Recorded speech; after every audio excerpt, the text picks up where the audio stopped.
أعوذ بالله من الشيطان الرجيم بسم الله الرحمن الرحيم يا أيها الذين آمنوا كتب عليكم الصيام كما كتب على الذين من قبلكم لعلكم تتقون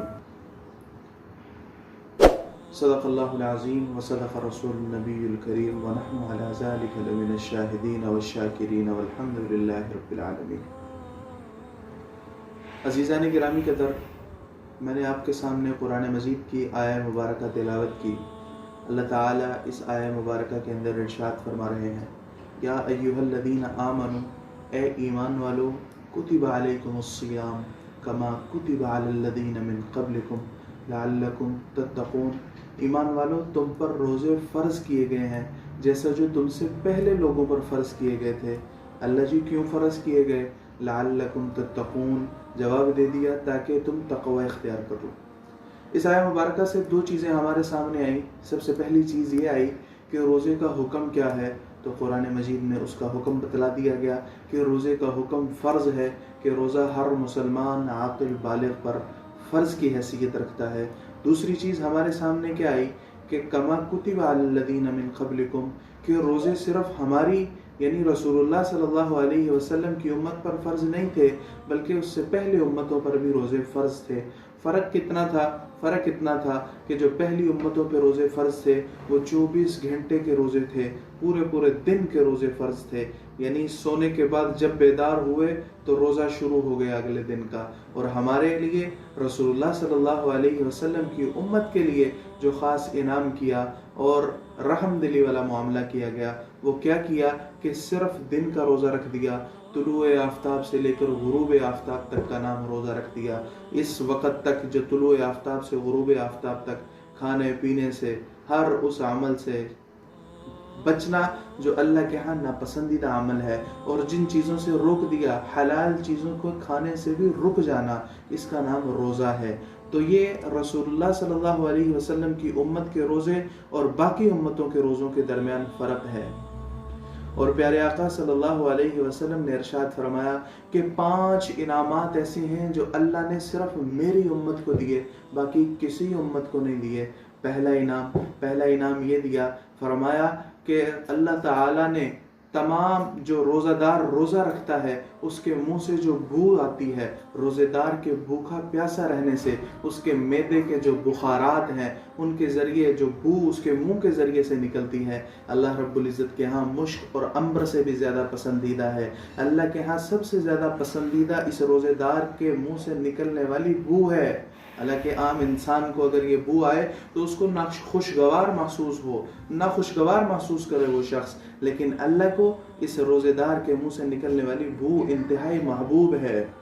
پھر دوسرا انعام کیا کیا؟ فرمایا کہ پہلی کسی امت پر یہ انعام نہیں کیا گیا، رسول اللہ کی امت کے لیے یہ انعام ہے کہ روزے دار جب روزہ رکھتا ہے تو سمندر کی مچھلیاں اس روزے دار کے لیے دعا کرتی ہیں. سمندر کی مچھلیاں اس روزے دار کے لیے دعائیں مغفرت کرتی ہیں. اے اللہ، تیرے اس بندے نے روزہ رکھا، تیرا حکم مانا، تو اس کو معاف کر دے، تو اس کو بخش دے. یہ وہ خاص انعام ہے جو صرف رسول اللہ کی امت کو ملا، باقی کسی امت کو نہیں ملا.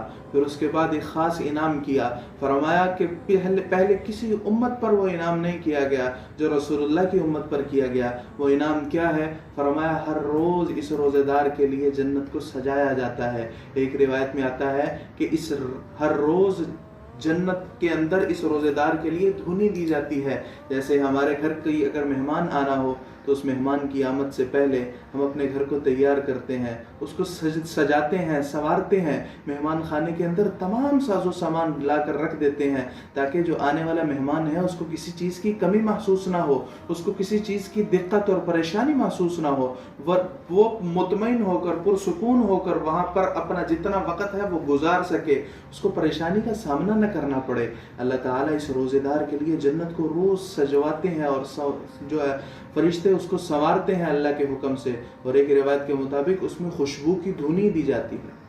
پھر چوتھا انعام کیا فرمایا کہ کسی امت کے لیے امت کے روزے داروں کے لیے یہ خاص انعام نہیں ہے جو رسول اللہ کی امت کے لیے ہے کہ رمضان کا مہینہ جیسے شروع ہوتا ہے تو اس رمضان کے مہینے میں سرکش شیاطین کو قید کر لیا جاتا ہے۔ کیوں قید کر لیا جاتا ہے؟ تاکہ سرکش شیاطین جب قید ہو جائیں گے تو بندے کا اپنے رب کے ساتھ تعلق مضبوط ہو جائے، بندہ اپنے رب کی طرف رجوع کرنے والا ہو جائے، تاکہ اس کی محبت اپنے رب سے ہو جائے۔ جب اس کی محبت اپنے رب کے ساتھ ہو جائے گی تو اس بندے کے لیے جنت میں داخلہ آسان ہو جائے گا، اس کو جنت میں جانے سے کوئی نہیں روک پائے گا، کیوں؟ اس کا تعلق اپنے رب سے ہو گیا، اور جس کو رب مل گیا اس کو سب مل گیا۔ بعض لوگ یہ اعتراض کرتے ہیں کہ رمضان کا مہینہ ہے پھر بھی گناہ ہو جاتا ہے، ہم سے پھر بھی بد نظری ہو جاتی ہے، ہم سے پھر بھی ہر وہ عمل ہو جاتا ہے جو اللہ اور اس کے حبیب کو ناپسند ہے۔ لیکن حدیث میں رسول اللہ کا ارشاد ہے کہ جب رمضان کے مہینہ شروع ہوتے ہی سرکش شیاطین کو قید کر لیا جاتا ہے۔ سرکش شیاطین اگر قید ہیں تو پھر ہم سے کیوں گناہ ہو رہا ہے؟ اس کے علماء نے بہت سارے جوابات دیے، مختصراً ایک دو جواب میں آپ کے سامنے رکھوں گا۔ پہلا جواب علماء نے اس کا یہ دیا کہ روایات میں جو آتا ہے وہ یہ ہے کہ سرکش شیاطین کو قید کیا جاتا ہے، ان کے جو چھوٹی سطح کے شیاطین ہیں، جو ان کے بچے ہیں، ان کو قید نہیں کیا جاتا، وہ کھلے پھر رہے ہوتے ہیں۔ اور ایک جواب علماء نے یہ دیا کہ 11 مہینے جو شیاطین نے اس شخص پر محنت کی ہوتی ہے، وہ محنت اس ایک مہینے کے اندر اس کے اثرات نظر آ رہے ہوتے ہیں۔ اب اس کا اثر اس انسان کی اپنی ذمہ داری ہے کہ اس کو کس طرح ختم کرے، اللہ کے ساتھ محنت اور مشقت کر کے اعمال کر کے اپنے اندر ایسی پاور پیدا کرے کہ اس کا تعلق اپنے رب سے ہو جائے، شیاطین سے اس کا تعلق چھوٹ جائے اور اللہ کی طرف اس کا رجوع ہو جائے۔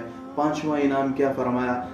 پانچواں انعام اللہ نے خاص طور پر رسول اللہ نے فرمایا کہ میری امت کے لیے جو پانچواں انعام خاص طور پر دیا اللہ نے، وہ یہ کہ اس رمضان کی آخری راتوں میں بکثرت لوگوں کی مغفرت کی جائے گی، بکثرت لوگوں کو معاف کر دیا جائے گا، جنت کے پروانے ان کو عطا کر دیے جائیں گے۔ تو یہ وہ 5 انعامات ہیں جو صرف رسول اللہ صلی اللہ علیہ وسلم کی امت کے ساتھ خاص ہیں، باقی کسی امت کو نہیں ملے۔ اللہ تعالیٰ سے دعا ہے کہ اللہ تعالیٰ ان معاف شدہ بندوں کے اندر ہمیں بھی داخل فرما لے۔ وآخر دعوانا ان الحمد للہ رب العالمین۔